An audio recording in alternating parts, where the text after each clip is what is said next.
Welcome back to Education GK. Education GK में आज की वीडियो केमिस्ट्री यानी कि रसायन विज्ञान से, जिसमें हम देखेंगे पदार्थों की प्रकृति एवं संगठन, nature and composition of substances. दोस्तों, केमिस्ट्री का पार्ट नंबर 1 है। अगर आप चैनल पर नए हो तो चैनल को सब्सक्राइब कर लें, बेल आइकन को दबा लें ताकि हमारे द्वारा दी गई वीडियो की नोटिफिकेशन आपको मिलती रहे।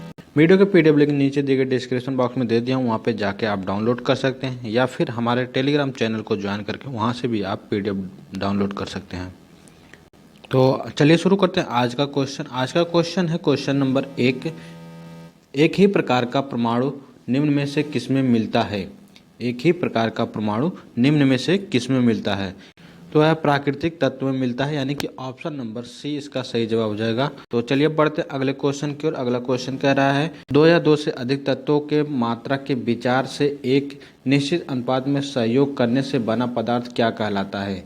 तो एक निश्चित अनुपात का मतलब होता है कि किसी रासायनिक यौगिक में अवयवी तत्वों के भारों का सदैव एक निश्चित अनुपात रहता है। जब एक निश्चित अनुपात में बना पदार्थ होगा तो यौगिक कहलाएगा, यानी कि ऑप्शन नंबर बी इसका सही जवाब हो जाएगा। चलिए अब देखते हैं अब अगले क्वेश्चन की ओर। अगला क्वेश्चन कह रहा है, दो या दो से अधिक शुद्ध पदार्थों को किसी भी अनुपात में मिला देने से क्या बनता है?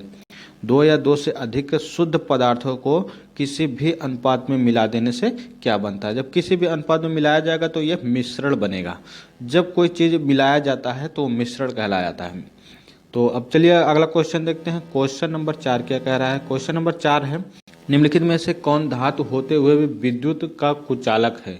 धातु तो है लेकिन विद्युत का कुचालक है।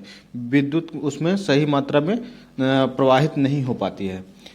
जैसे कुचालक सुचालक की अगर बात करते हैं तो कुचालक और सुचालक में क्या अंतर होता है?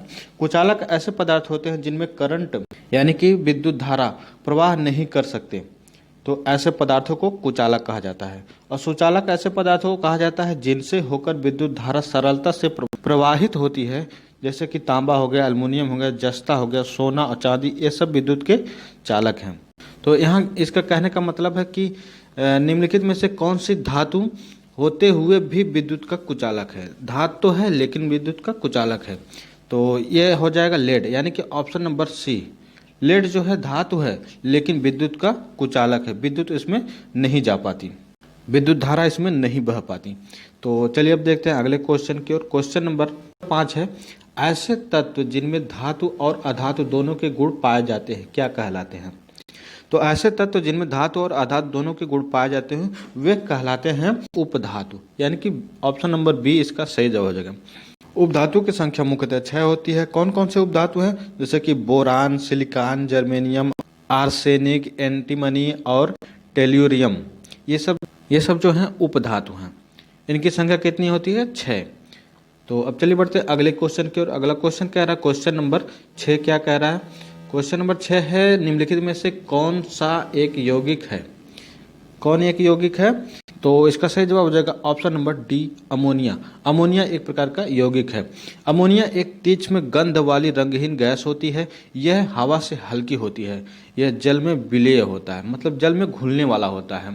देखते हैं अगले क्वेश्चन की ओर। क्वेश्चन नंबर 7 क्या कहता है? क्वेश्चन नंबर 7 है, निम्नलिखित में से किस अधातु में धातुई चमक पाई जाती है? किस अधातु में धातुई चमक पाई जाती है? तो इसका सही जवाब हो जाएगा ऑप्शन नंबर सी, उपयुक्त में से दोनों।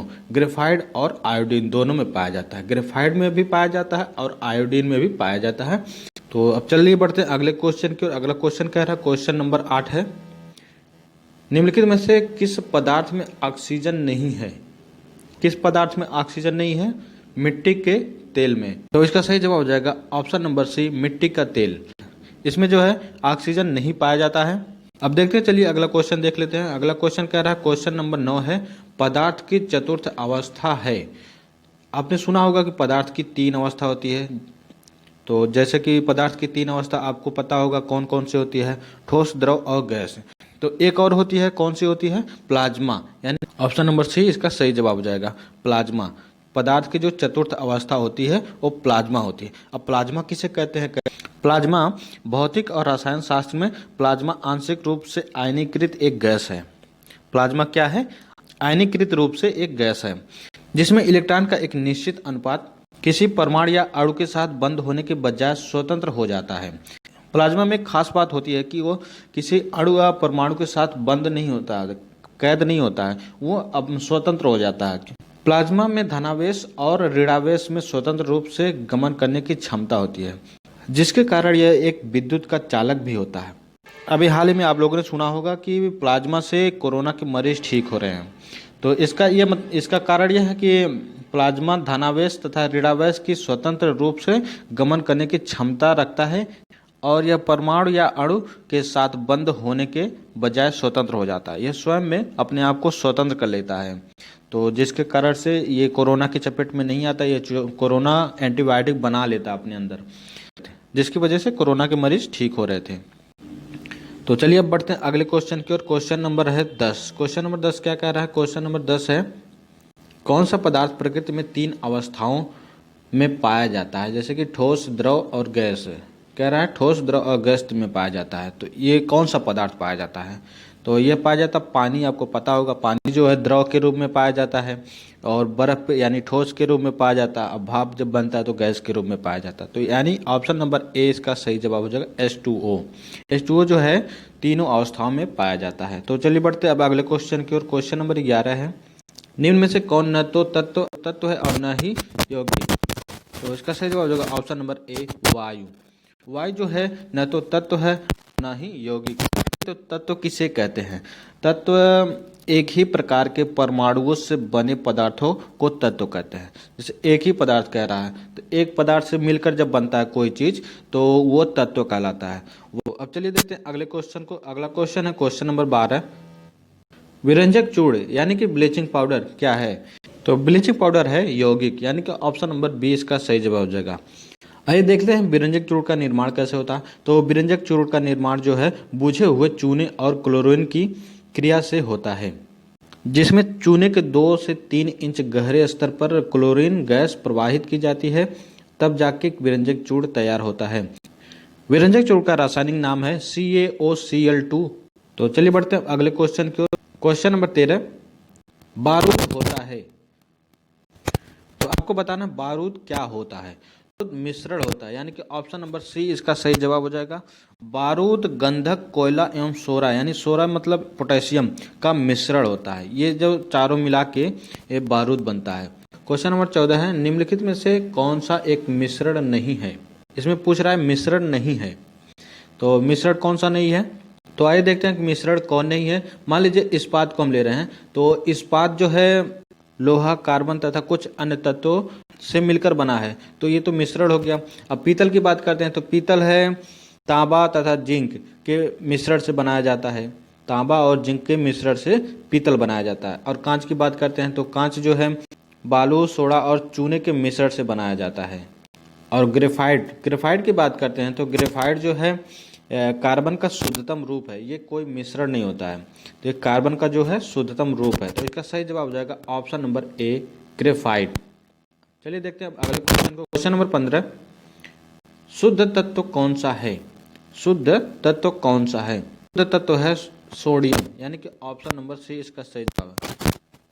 सोडियम जो है शुद्ध तत्व माना गया है। अगला क्वेश्चन देखते हैं। क्वेश्चन नंबर 16 क्या कह रहा है? क्वेश्चन नंबर 16 है, निम्नलिखित में से मिश्रण है। इसमें पूछ रहा है मिश्रण कौन सा है? जो 4 ऑप्शन दिया है आपको, दूध, इस्पात, कार्बन मोनोऑक्साइड, हाइड्रोक्लोरिक अम्ल, तो ये इसमें से मिश्रण कौन सा है? अगर दूध को देखा जाए तो दूध एक अपारदर्शी सफेद द्रव है। कार्बन मोनोऑक्साइड की बात करते हैं तो ये एक रंगहीन गैस है। अब बात करते हैं हाइड्रोक्लोरिक अम्ल की। तो हाइड्रोक्लोरिक अम्ल जो है यह एक प्रमुख अकार्बनिक अम्ल है। अब बात आती है इस्पात की। तो इस्पात जो है मिश्रण है। किन किन चीज़ों का मिश्रण है इस्पात? इस्पात जो है लोहा, कार्बन तथा कुछ अन्य तत्वों का मिश्रण है। तो इसका सही जवाब हो जाएगा ऑप्शन नंबर बी इस्पात।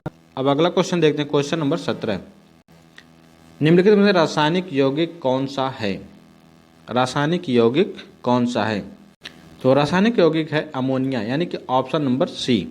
अमोनिया का उपयोग urea, ammonium sulphate, ammonium phosphate, ammonium nitrate आदि रासायनिक खादों को बनाने में इसका उपयोग किया जाता है। अमोनिया जल में विलेय है। तो अब चलिए बढ़ते हैं अगले क्वेश्चन की ओर। Question number 18। क्वेश्चन नंबर 18 है, वायु निम्नलिखित में से क्या है? वायु जो है निम्नलिखित में से क्या है? तत्व है कि यौगिक है कि मिश्रण है कि इनमें से कोई नहीं है। तो वायु जो है मिश्रण है, कई चीज़ों का मिश्रण होता है, इसमें धूल कण और गैस अन्य सारी जो चीज़ें हैं, सारी चीज़ें इसमें मिक्स है, तो वायु जो है मिश्रण है। तो अगला क्वेश्चन देखते हैं, क्वेश्चन नंबर 19। निम्न में से कौन सा एक तत्व है?